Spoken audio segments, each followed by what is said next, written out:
हैदराबादी भाईजान यानी कि असदुद्दीन ओवैसी अब दिल्ली आ गए हैं। अगले साल दिल्ली में विधानसभा चुनाव होने वाले हैं।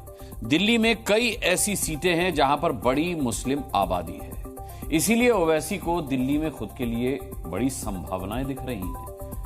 यहां भाषण देते समय ओवैसी ने जनता के इमोशन को उकसाने और भड़काने वाले सभी शब्द इस्तेमाल किए। लेकिन क्या दिल्ली की जनता पर ओवैसी के भाषण का कोई असर होगा?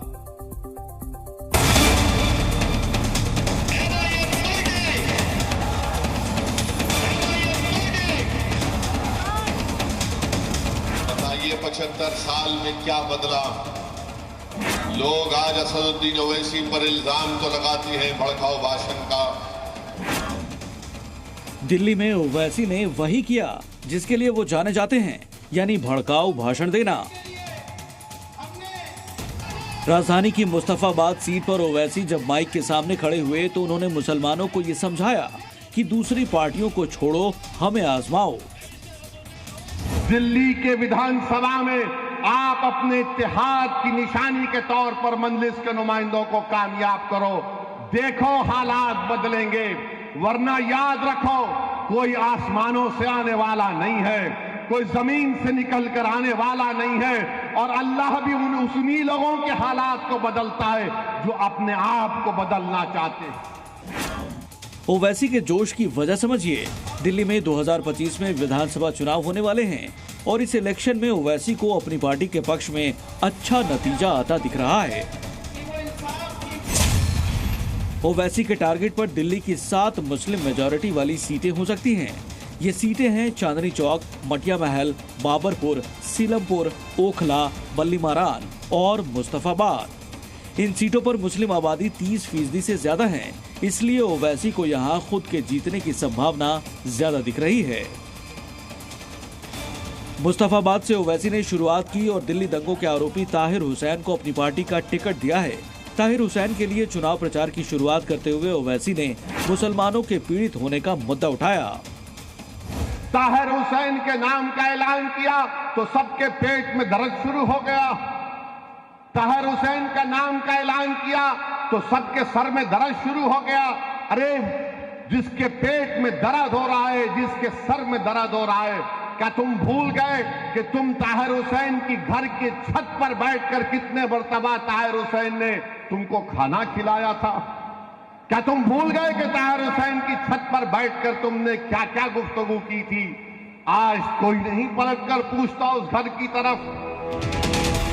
2025 का नतीजा बदलने के लिए ओवैसी दिल्ली में उतर गए हैं। ओवैसी के आने से किन पार्टियों के वोट बैंक पर असर पड़ेगा, ये आगे बताएंगे। उससे पहले ओवैसी का वो बयान सुनिए जिसमें वो महाराष्ट्र में बीजेपी की जीत के लिए मुसलमानों को जिम्मेदार ठहराने का जवाब दे रहे हैं। अरे बताओ हरियाणा कैसे जीत गई बीजेपी? बताओ महाराष्ट्र कैसे जीत गई बीजेपी? हम पुकारते रहे, हम अपने हलफ को सूखा कर लिए, चीख मार मार कर कहते रहे देखो ये हमारा काम नहीं है, हम बीजेपी को रोकना जरूरी है, मगर ये पूरी जिम्मेदारी हम पर क्यों आयद करते हैं? अरे एक ही समाज है जो बीजेपी के खिलाफ वोट दे रहा है, उसका नाम मुसलमान है। अब ओवैसी का पुराना ट्रैक रिकॉर्ड देखिए और ये समझिए कि 2025 में जब दिल्ली में वोट डाले जाएंगे तब ओवैसी क्या खेला करेंगे। इससे पहले ओवैसी ने महाराष्ट्र विधानसभा चुनाव में 17 सीटों पर चुनाव लड़ा, पर जीत उनकी पार्टी को सिर्फ एक सीट पर मिली, वो भी उस मालेगांव सेंट्रल सीट पर जहां 78% मुस्लिम वोटर हैं। ओवैसी की पार्टी खुद एक सीट जीती, लेकिन महाविकास आघाड़ी के लिए 6 सीटों पर हार पक्की कर दी। यानी ओवैसी खुद जितनी सीटें नहीं जीतते उससे ज्यादा सीटों पर मुस्लिम वोट बैंक के भरोसे रहने वाली पार्टियों की हार पक्की कर देते हैं। इसलिए दिल्ली चुनाव में ओवैसी के कूदने की खबर चुनाव लड़ने का प्लान बना रही विपक्षी पार्टियों की टेंशन बढ़ाने वाली खबर है। नरेंद्र मोदी, अमित शाह मुझ आए हैदराबाद को हराने के लिए, सब आए वहां पर, छोटे बड़े मोहब्बत नफरत की बातें करने वाले, मगर हैदराबाद की आवाम ने 3,30,000 वोट से मुझे कामयाब किया। और आप हो बोल के नारा लगा, आप भी कर सकते मेरे भाई, आप डर को निकालिए, कामयाबी आपके कदम चूमेगी। भी किसी मुसलमान को टिकट नहीं देती। नरेंद्र मोदी तो कह चुके हैं कि मुस्लिम औरतें ज्यादा बच्चे पैदा करती हैं। चाहे दिल्ली का चुनाव हो या इससे पहले महाराष्ट्र और यूपी का चुनाव, ओवैसी हर जगह जाकर मुस्लिम वोटरों के बीच मुस्लिम लीडरशिप की बात करते हैं। संभल से लेकर मोदी शाह के नाम लेकर डराने भड़काने की कोशिश करते हैं। दिल्ली चुनाव में भाईजान के टारगेट पर 7 सीटें होंगी और यही ओवैसी का लाल किला प्लान है।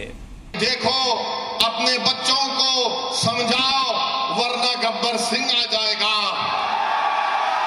ब्यूरो रिपोर्ट, जी मीडिया। जी न्यूज़।